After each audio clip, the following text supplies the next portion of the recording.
Cinematic Universe is laid out in a way that's easy for fans around the world to enjoy. And today I'm excited to talk about the expansion and future of the MCU. As you may know, the Cinematic Universe weaves storylines and heroes and villains across 23 feature films to date. And with Disney Plus, we're able to extend this way of storytelling to a new format, creating series that are connected to our theatrical releases, making the MCU more immersive than ever. There's a lot of new content coming from Marvel Studios, so let's get started. Elizabeth Olsen is currently in London right now. She's shooting the film Doctor Strange in the Multiverse of Madness with director Sam Raimi, star Benedict Cumberbatch, and the rest of the cast, including Benedict Wong, Rachel McAdams, and Chiwetel Ejiofor. And joining them is a new fan favorite character from the comics, America Chavez, played by Xochitl Gomez. This film hits theaters March 25th, 2022, and we're really pushing the boundaries of storytelling with this thrilling, scary, mind-bending adventure. Not only will Doctor Strange in the Multiverse of Madness connect directly to the events of WandaVision, but it will also connect to the events of our new Spider-Man film coming to theaters December 2021. Launching on Disney Plus later next year is Miss Marvel. Miss Marvel is a Pakistani-American teen superhero. Earlier this year during shutdown, we held online auditions all around the world to find our Kamala Khan, and we found her in Aman Vellani. Aman will be surrounded by a phenomenal cast and creative team that will bring this story to life. So here's an early look at Miss Marvel. Miss Marvel is a new kind of superhero, but at the core of all of it, her story is so universal. Miss Marvel is one of the newer characters in the Marvel comics. And when one comes in that grabs the world's imagination like this, the questions are, when are we going to bring Miss Marvel to the screen? When Miss Marvel first came out, we had such an incredible reaction. It was so incredibly popular because everybody could see themselves in her. I never saw a young teenager of color, specifically a Pakistani, in a comic book. Are you kidding? Promised you'd be cool. I am cool. The casting process was vast. When we discovered Iman, we knew that she was Kamala Khan. It was a unanimous decision. Yeah, I can't comprehend this right now. And then, of course, we've got a really incredible team of directors, Bilal Fallah, Adel Al-Arabi, Mira Menon, and Sharmeen Obaid-Chinoy. And all of them are taking the material and elevating it. So human. It's about a teenager figuring out who she is and about relationships. Family and friendship is at the heart of the MCU canon. That's what's so exciting about the story that we're bringing, is that we're going to introduce you to a new family that's also going to be part of the wider MCU.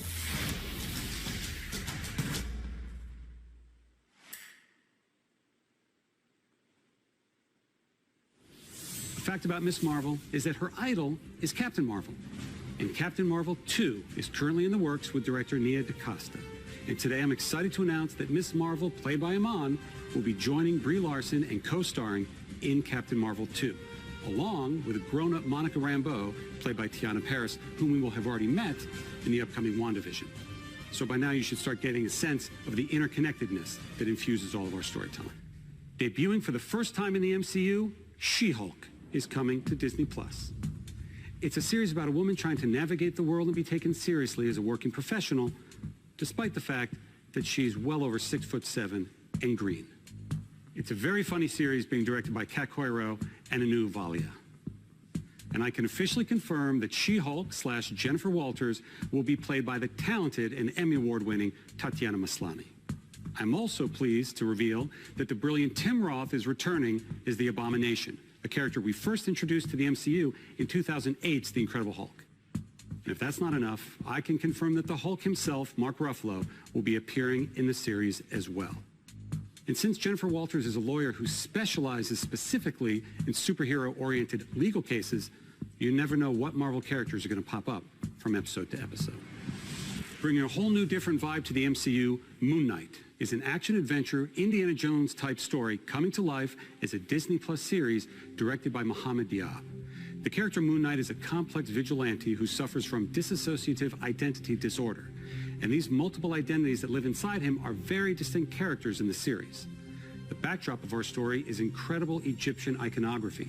Egyptology is something the world's always been fascinated by, and we're going to tap into it in a fun and bold way in Moon Knight. Now I want to talk about a couple of projects that we haven't announced yet.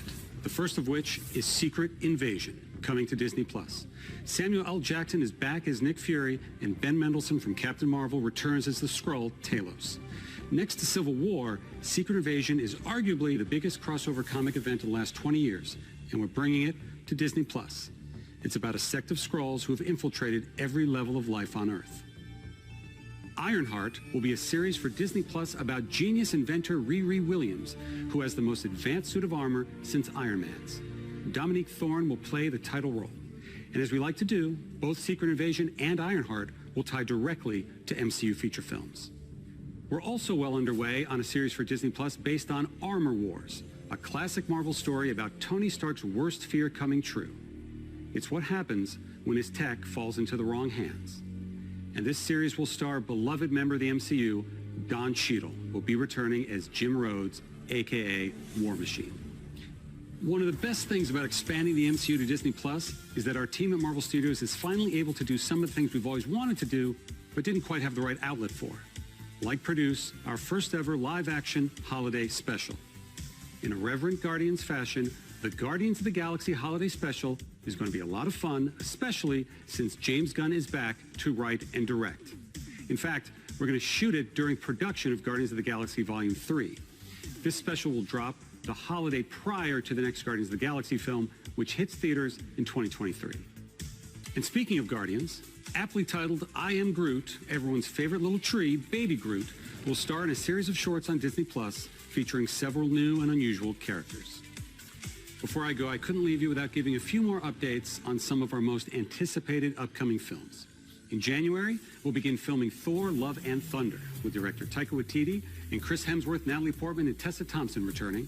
And I'm pleased to confirm that Academy Award-winning actor Christian Bale is playing the villain, Gore the God Butcher. Thor, Love and Thunder releases in theaters on May 6, 2022.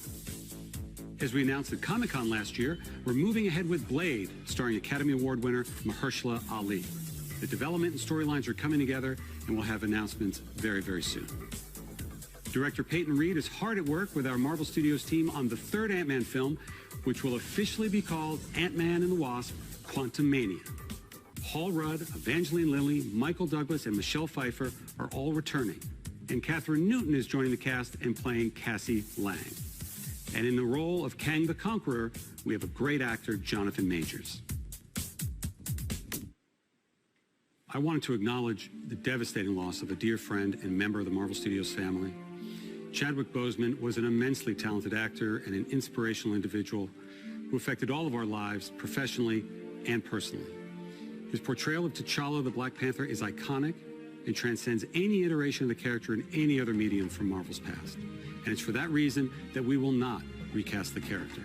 However, to honor the legacy that Chad helped us build through his portrayal of the King of Wakanda, we want to continue to explore the world of Wakanda and all of the rich and varied characters introduced in the first film. Writer-director Ryan Coogler is hard at work on the sequel now and will bring the film to you in theaters July 8th, 2022. And finally, I'm happy to announce a film about one of the truly iconic Marvel families. In fact, Marvel's first family, Fantastic Four. We're working on a feature now, and it will be directed by the director of our recent Spider-Man films, John Watts. We've got a lot in store at Marvel Studios, and Disney Plus is key to the interconnection and expansion of the MCU. It will be home for both our feature films and our series for years and years to come. Since Marvel first joined Disney back in 2009, Bob Iger's been the biggest champion of the work that we do. None of this would have been possible without his support. So it is now my pleasure to turn things back over to Bob. Thank you.